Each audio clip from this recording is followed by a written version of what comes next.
Është të nisim me atë që e kom planifiku për emisionin tjetër në kom pa aty te programa juaj se do bëhemi zë i qytetarëve.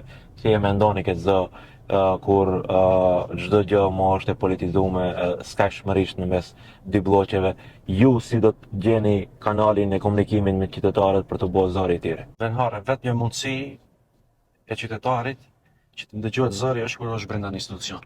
Dhe me thonë, ne si në Tetov, në qytet kemi pas shumë probleme, kemi pas shumë protesta për çështje të ndryshme, por zakonisht injorohemi nga institucionet edhe nga udhëtësit, edhe të komunës, po edhe të pushtetit qendror. Vetëm me votë kjo punë mund të rregullohet. Ne si qytetar kemi dalë në garë pasi mendojmë se duhet qytetarët të përfaqësohen në Këshill, jo vetëm partitë politike.